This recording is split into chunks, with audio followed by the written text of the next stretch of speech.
Red alert for Democrats heading into midterms. Congressional Dems are tanking again, smashed by some brutal new poll numbers.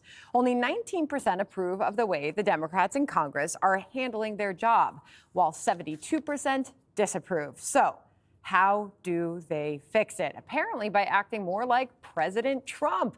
Check out this headline from the Washington Post.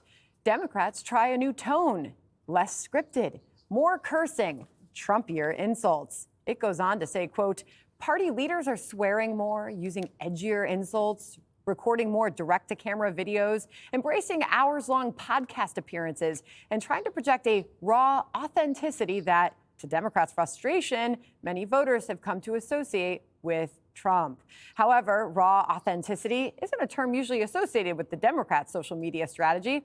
Some lawmakers taking criticism for posting some interesting stuff. Watch here.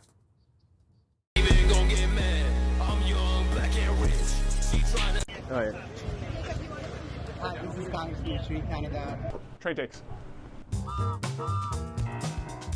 Welcome to Train Takes. I'm with Jason Crow of Colorado. Dreamsicle on a summer night in a folding chair.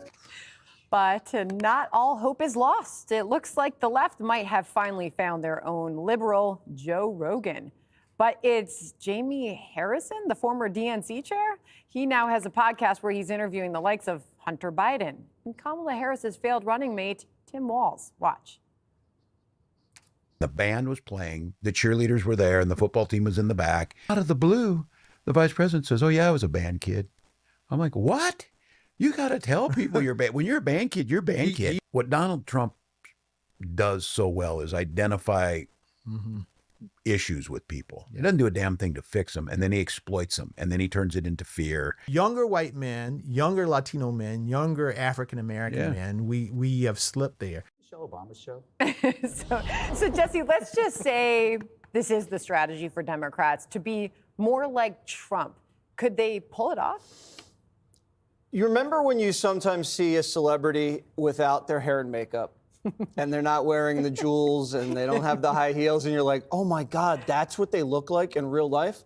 This is what the Democrats look like without all the mainstream media gloss. So they lost the gloss. They lost all of the great studio lighting, the makeup, the network television. No one even watches network television anymore. No one watches MSNBC and CNN. There's no podcast energy, and now they can't censor you on Twitter. So they're left all alone. And so they're doing direct to consumer. And people are looking at these people for the first time, and they don't like them. They don't like their personalities. They don't know how they look. You can't do a podcast with two dudes sitting next to each other on the same couch. I mean, this is production 101. And so they're being told by a 23-year-old what to do. You have an Indian guy dancing to hip hop. You have an 80-year-old black guy playing the guitar about Jeffrey Epstein. It's corny. And so the rest of the country is like, I can't believe what I'm looking at. And then you have AOC and you have Crockett, and they're young and they're telegenic, and at least they have a little bit of energy. And that's the new generation. And the reason they like this new guy, Zoolander, Zoran the Destroyer, whatever his name is, Madman, Marxist, Mondami, it's because they say he's so authentic. Now, what do they mean when they say he's authentic?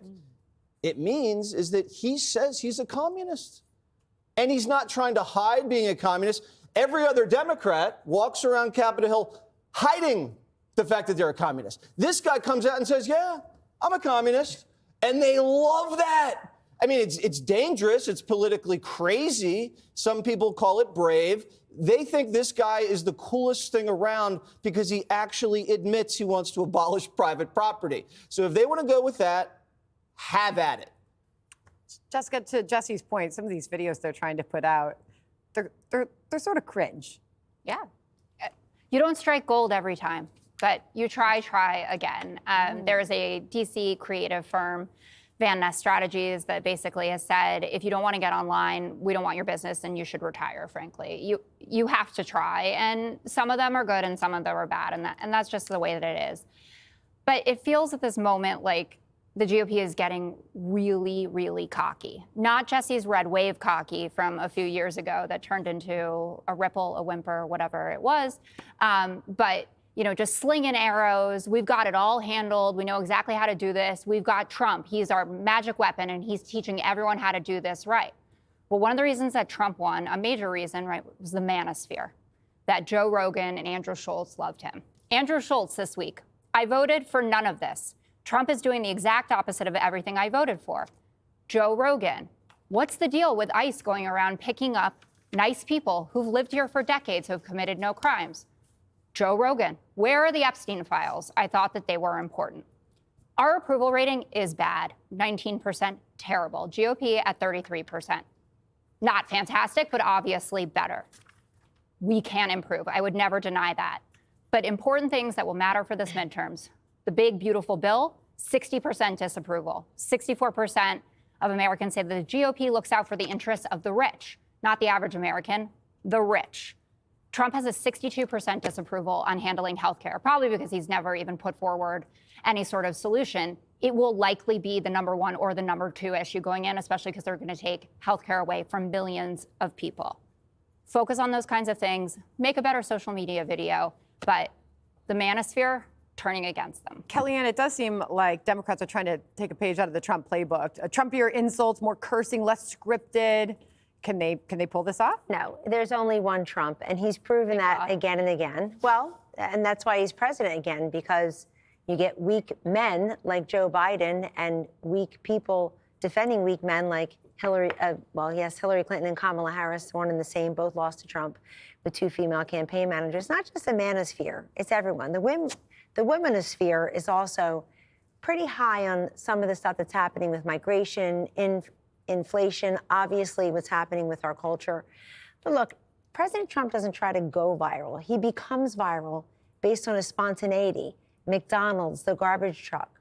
He gets shot in the ear and he stands up and says, fight, fight, fight. Probably the most iconic, famous photograph of the century and this moment.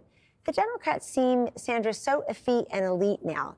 They're filled with people from ivory towers and news networks and Silicon Valley and Hollywood and Wall Street. And why is that important? It's important because if that's who's running your party, then when you come and you do stupid, hokey things, I actually thought that people didn't know the cameras were rolling when I saw a bunch of those ads and moments. The idea that they were doing that for the cameras is a whole new wake-up call. Tim Walz said, Kamala Harris put me on the ticket to, quote, code talk to white men. Then white men favor Donald Trump by 20 points. And if you are insulting men, if you put a vice presidential nominee on there who actually puts tampons in boys' bathrooms, and then you turn around and say, we're going to spend $20 million focus grouping men to figure out who they are and what they want. You don't get people by enraging them. You get them by engaging them. You don't get voters the way the Democrats are trying to, which is using polls to manipulate and formulate their opinions. You use polls the way Trump does, which is to respect and reflect their opinions. And also, joy on the job. Donald Trump made all of this fun again. People stand and wait in the bleeding heat, in the pouring rain for days just to get into his rallies to say, I was part of something. And he sees me and I'm forgotten no more. They're not going to beat him by trying to be like him. They're not going to beat him by being so obsessed with him. Sandra, I didn't hear one substantive argument or issue position in any of it. It's all just performative politics. And people are tired of it. You know, Greg, you effectively and efficiently use social media. That is so true. Do you think Democrats can use this to their advantage, this new freewheeling social media strategy? No. I want to, when Jessica brings up polling, she never does the compared to what. That's what you do with numbers. You always have to compare it to something else. But you didn't. Because the Democrats are less popular than crabs on a nude beach. They're at 19%. That is historical low. They're at 19%. It's just, it is so bad that people, it's natural to be somewhat, disappointed in what any politician is doing, but they hate you. And then you bring up the criticism from the brosphere, the Andrew Schultz and Joe Rogan. Well, for the longest time, Never Trumpers and Democrats have been calling the MAGA movement a cult. But now you're obsessing over the MAGA split, over Epstein. I thought a cult remains in obedience to Trump. So what's going on now? Who was right? You know, what you're seeing is the Trump supporter is not in a cult. He just embraces the vision of Trump, and they expect that vision from him all the time. And when they feel that he hasn't been up to standards, they are honest enough to say, hey, wait a second, we want more on Epstein. We think you should be doing X instead of Y. Now about this new kind of like bro theater and all the cursing. It reminds me of a divorced dad getting an earring and hitting on his daughter's friends. If you weren't doing it before, it's even weirder that you're doing it now. The rule of thumb is if you're trying to be authentic, then you aren't authentic at all. It is being authentic is not something you try. It's like deciding you're going to learn French and the next week you're wearing a beret and you're on a bicycle holding a baguette. It just makes you look insane. And I have to, and the Democrats will never move on until they admit to themselves, put aside their ego and ask themselves, how did they get America so wrong? It's not about all of this window dressing. It's like, what did we do that was so wrong? Well, you didn't understand what an American is and what an American reacts to. The more you compel, the more they rebel. You thought protest was rebellion. It's not when you employ protesters to compel others, especially when the protests were so obviously inorganic, extreme, and well-financed. That was the biggest error I think the Democrats made with trans especially, BLM, campus unrest. You were compelling people to obey, and we had enough. You talk about having fun. What's the opposite of having fun? Totalitarian moralism. And that's what the Dems ended up becoming thanks to their wokeism. Appreciate your thoughts. Thank you very much. I appreciate you appreciating my thoughts. Thank you, Greg. Click here to subscribe to the Fox News YouTube page to catch our hottest interviews and most compelling analysis. You won't get it anywhere else.